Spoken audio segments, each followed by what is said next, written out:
Yes, let's talk release. It's the same release in all these sports. Stay tuned and find out how.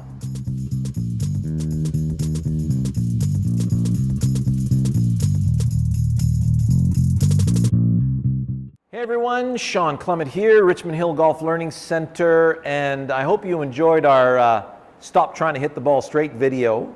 And we're going to expand on that and talk to you about, just so you understand how the anatomy releases in every sport. And we'll look at that more in detail from that previous video we did. So let's look at, if you watch hockey or baseball. So I know many of you are baseball fans, and we're looking at, spring training is going to be coming up, I guess, in the next couple of months. So if I'm a baseball hitter and both my hands stay on the bat when I'm performing my task, I'm waiting for the pitch, my lead leg is going to go down. It's going to use the ground to get my body out of the way. So my body's already releasing. It's called the kinetic chain. And you're already wired from pure self-preservation to do that. So as my hands are coming through first, notice my hands come through, then the handle of the bat, then the meat of the bat, and then the tip of the bat. And basically I'm collecting the ball here, and the ball's coming off the bat there. Then comes the release. So if I don't let go of the bat, I can't stop there. I'm going to break my wrist. There's so much momentum coming in. My wrists reach the end of their anatomical snuff boxes, right? There's how my wrists are going to hinge. It's the same wrist hinge for, fly fishing or fishing, or for throwing footballs, or for hammering nails, you name it. So once it's reached the end, it's got to now, the momentum has to dissipate in a nice rotational way, and then it rehinges on the other side, and that's where typically the body's able to slow the bat down so you don't whack yourself around on the head. So there's a beautiful release that occurs, and you notice that helicopter finish? You'll see that helicopter finish with Bubba Watson, Bernard Langer, good old Arnold Palmer, right? Remember that beautiful helicopter finish he had, that swashbuckling finish? Well, that is an anatomically sound finish that he used because he was such an aggressive player. That's how he dissipated that excess in his follow-through. So for those of you who don't have a follow-through, well, that's because you're going after the ball and then we're done, instead of delivering the shot into the field. So I'm already picking where I want that ball to go, especially if the third baseman, the third base coach knows who I am and has positioned me properly. He's going to tell me where to put that ball. I'm waiting for the pitch that matches the direction I want that ball to go. So in hockey, notice in hockey we have a nice curved blade. That's so the hands can lead. So I'm collecting the puck here.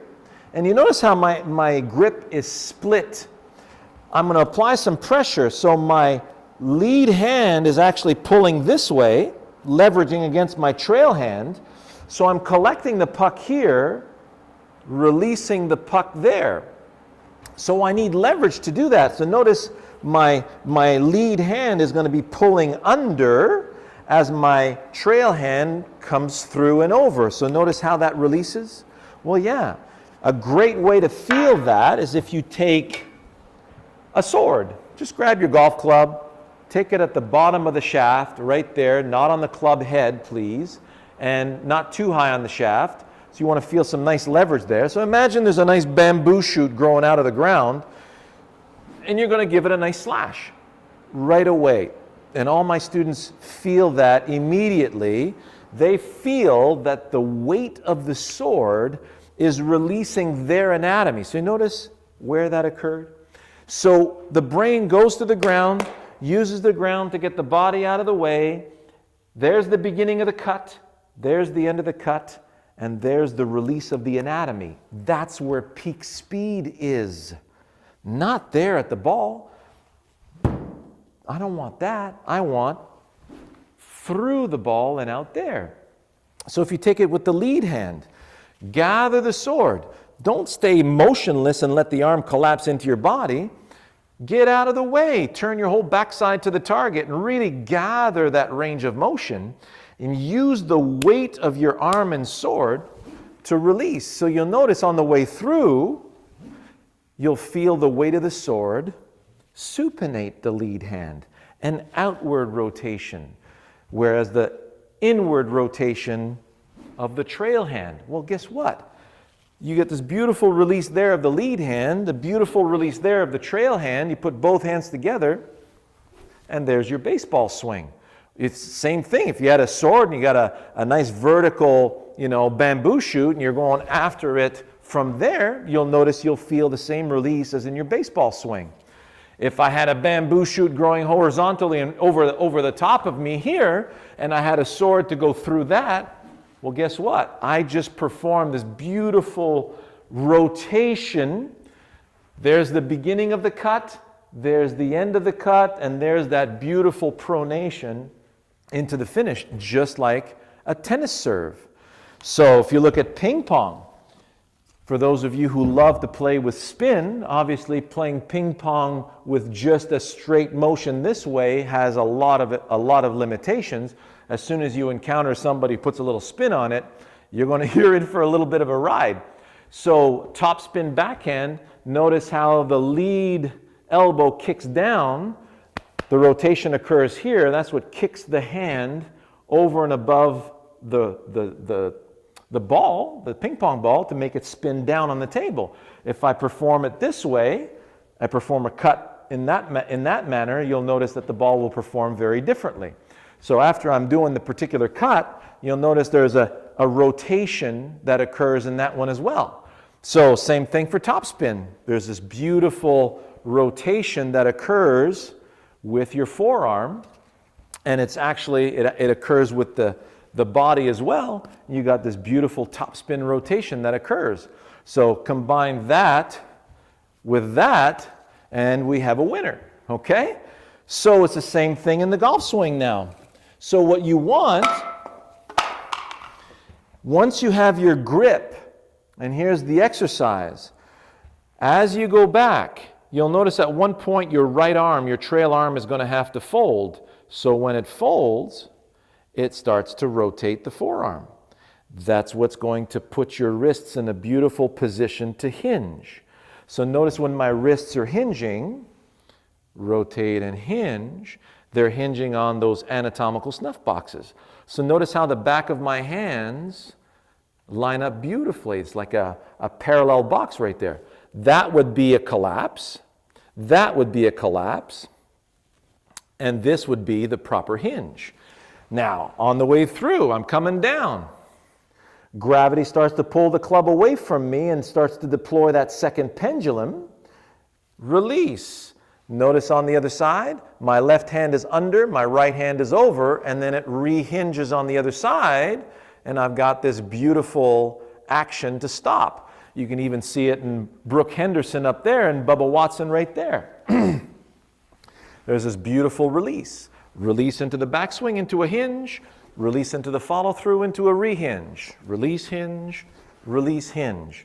So you'll notice gravity is releasing me. It's not my job to place the club.